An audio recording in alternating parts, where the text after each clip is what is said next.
Where are you going? Seriously, where in heaven's name are you going?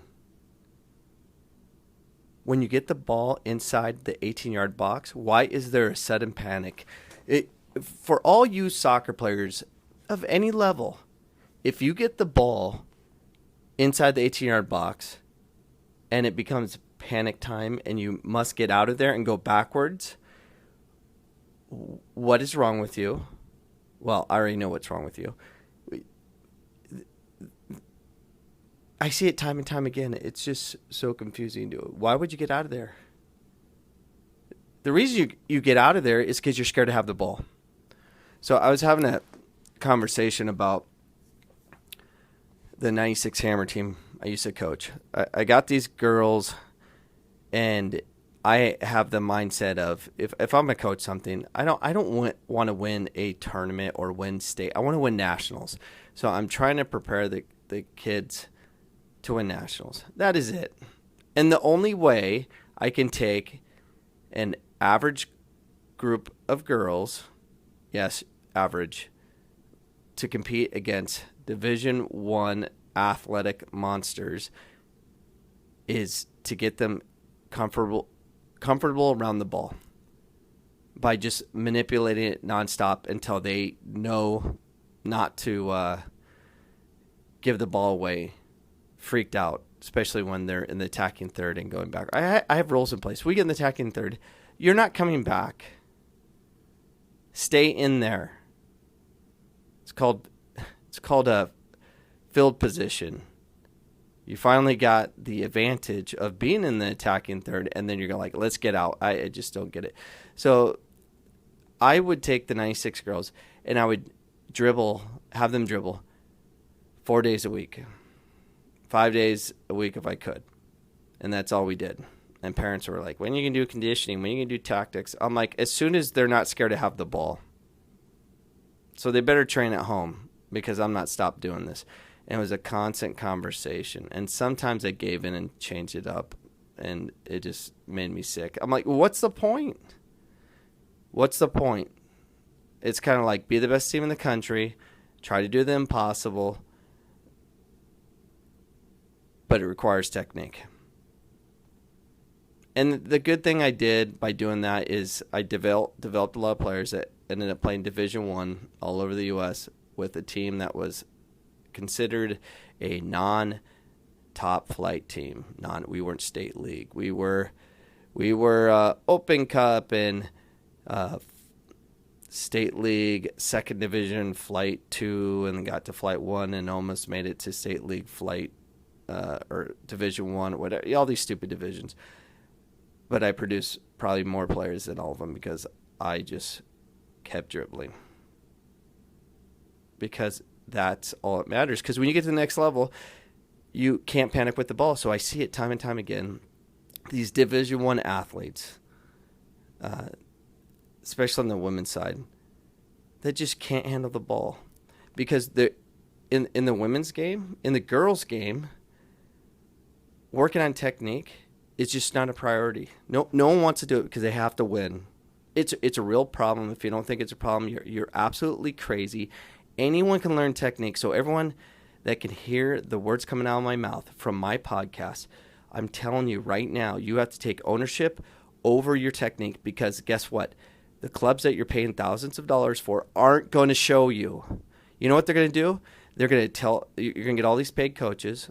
And it's not all of you, I get that, so don't cry a river on me. But a lot of them, they think they're comedians.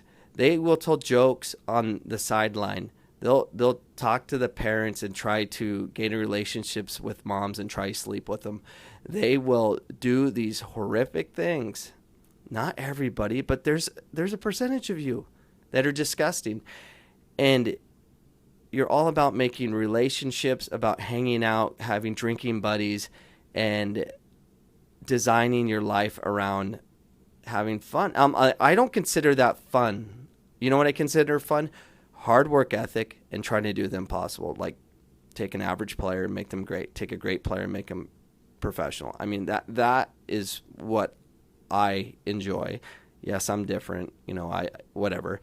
But parents, kids that aspire to be great, you have to take ownership.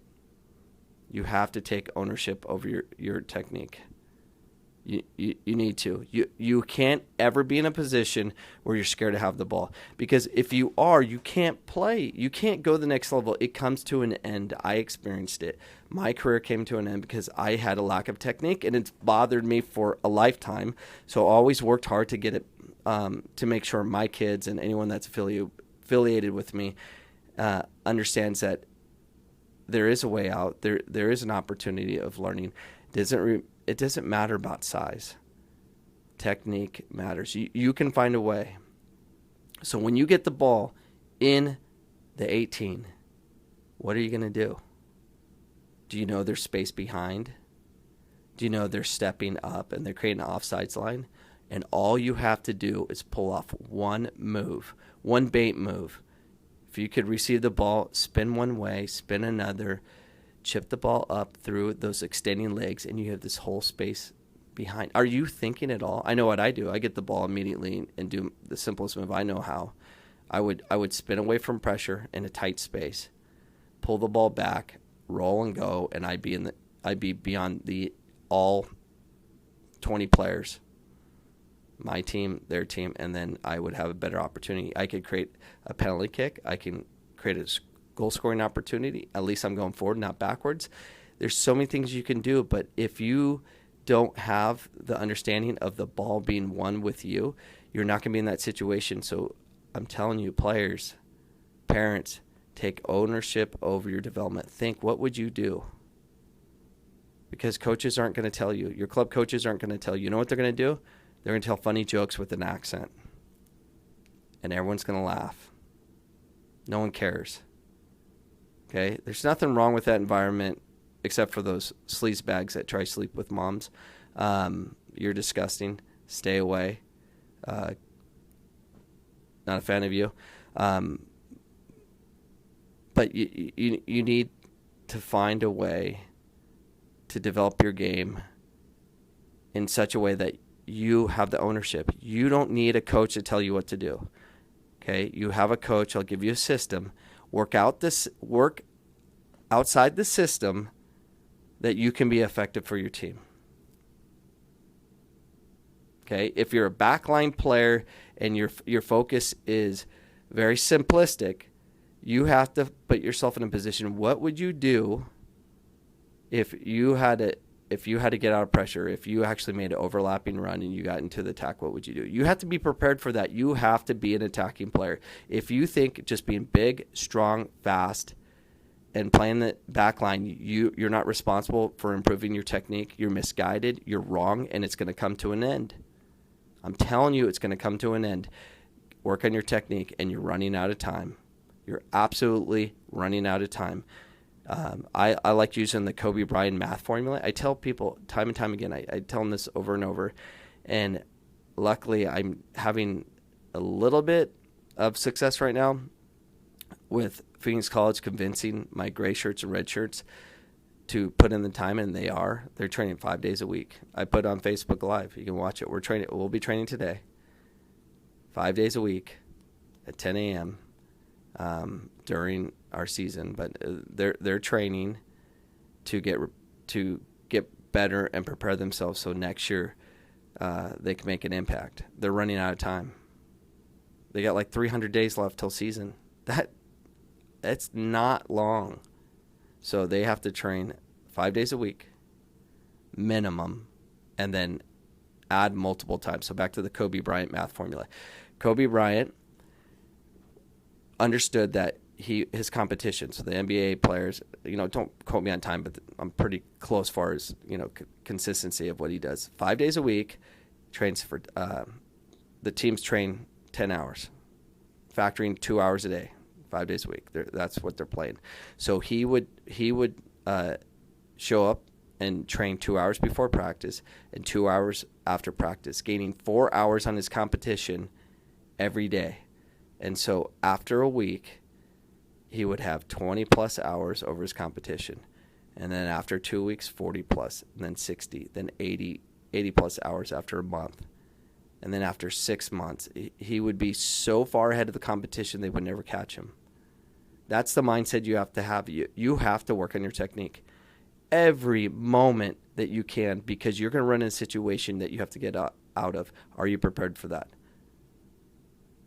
So when I watch a game on the Pac-12 network, I don't ever want to see a player get the ball in the box, freak out, the attacking box, and kick the ball backwards because they're scared they might lose it in the 18-yard box. They have to go backwards. Have you ever taken a test, that you actually prepared for and you're excited? You're excited. You feel good. There's not nerves because you're prepared. It's the same thing in soccer. Prepare yourself. You're prepared. Be technical. Don't be scared to have the ball. And don't go backwards out of the box. That's my message to you this day. Other than that, work hard, develop technique, and I'll see you tomorrow. Goodbye. The podcast you just heard was made using Anchor. Ever thought about making your own podcast? Anchor makes it really easy for anyone to get started. It's a one-stop shop for recording, hosting, and distributing podcasts. Best of all, it's 100% free. Sign up now at anchor.fm/new. That's anchor.fm/new to get started.